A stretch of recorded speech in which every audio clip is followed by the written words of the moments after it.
جنگ ذات السلاسل سے پہلے جب حضرت خالد بن ولید نے ہرمز کو پیغام لکھا تو ہرمز نے مسلمانوں کے خطرے کے بارے میں شہنشاہ کو آگاہ کر دیا تھا اور جنگ کے لیے ایک بہت بڑی فوج لے کر مسلمانوں کے مقابلے کے لیے نکلا۔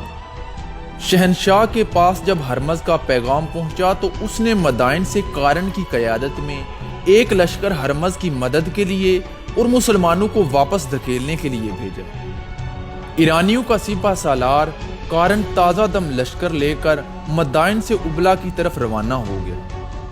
اس نے مزار کے مقام پر لشکر کو دریائے دجلہ پار کرایا اور جنوب میں دریائے موکل تک پہنچ گیا۔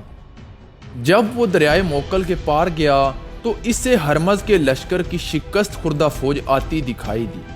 اسے پتہ چلا کہ ہرمز مارا گیا ہے اور مسلمان ایرانی فوج کے تعاقب میں آ رہے ہیں۔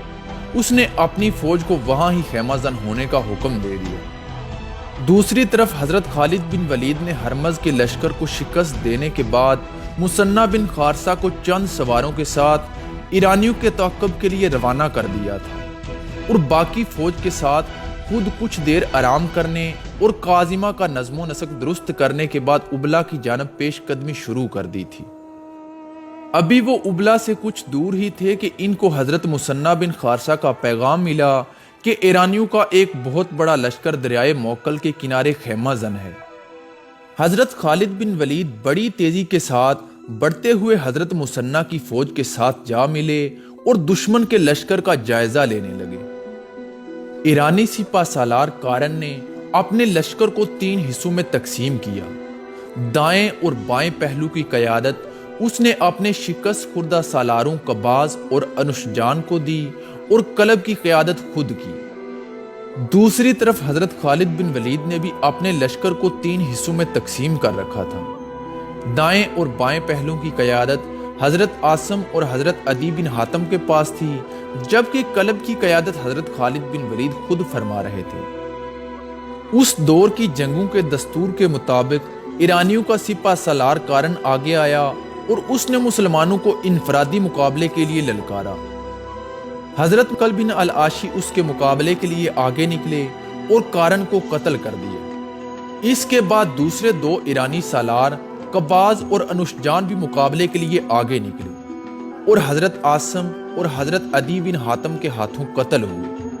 حضرت خالد بن ولید نے جب دیکھا کہ ایرانیوں کا سپہ سالار مارا گیا ہے اور اس کے بعد اس کے دونوں سالار جنہوں نے اپنے لشکر کو منظم طریقے سے لڑانا تھا وہ بھی مارے جا چکے ہیں، تو حضرت خالد بن ولید نے اپنے لشکر کو حملہ کرنے کا حکم دے دیا۔ حضرت خالد بن ولید نے کلب کے دستوں کو باری باری آگے بھیجا اور انہیں ہدایت دی کہ وہ دشمن کی صفوں کے زیادہ اندر نہ جائیں بلکہ دشمن کو اپنے ساتھ آگے لانے کی کوشش کریں۔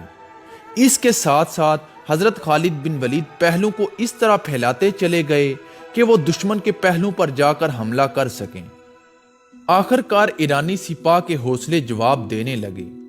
ان کے بھاری ہتھیاروں کے وزن نے ان کے جسموں کو توڑ کر رکھ دیا۔ حضرت خالد بن ولید نے جب بھانپ لیا کہ ایرانی لشکر میں سستی کے آثار نظر آنے لگے ہیں تو انہوں نے اپنے پہلوں کے سالاروں حضرت عاصم اور حضرت عدی بن حاتم کو حکم دیا کہ اپنے پہلوں کو باہر لے جا کر بیک وقت حملہ کر دیا جائے۔ اس کے ساتھ ہی حضرت خالد بن ولید نے اپنے کلب کے پیچھے رکھے ہوئے محفوظہ کے دستے کو دشمن کے کلب پر حملہ کرنے کا حکم دے دیا۔ ایرانی لشکر مسلمانوں کے نئے حملوں کی تاب نہ لا سکا اور بھاگنا شروع کر دیا۔ حضرت خالد بن ولید نے حکم دیا کہ دشمن کے عقب میں جانے کی کوشش کرو اور ان کی کشتیوں کو توڑ دو یا پھر ان پر قبضہ کر لو۔ یہ وہ موقع تھا جب مجاہدین اسلام کے ہاتھوں ایرانیوں کا قتل عام شروع ہو گیا۔ ایرانی کشتیوں میں سوار ہونے کی کوشش میں کٹ رہے تھے۔ ان میں سے صرف چند ایک ایرانی فوجی ہی اپنی جان بچا کر بھاگ سکے۔ تقریباً تمام مورخوں نے لکھا ہے کہ اس معرکے میں 30,000 ایرانی فوجی مارے گئے تھے۔ زخمیوں کی تعداد کسی نے بھی نہیں لکھی۔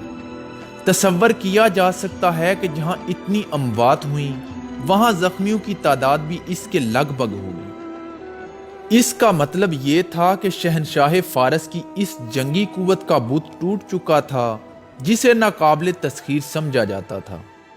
اللہ کی تلوار نے کسریٰ کی طاقت اور غرور پر کاری ضرب لگائی تھی، جس نے مدائن میں کسریٰ کے ایوانوں کو ہلا ڈالا تھا۔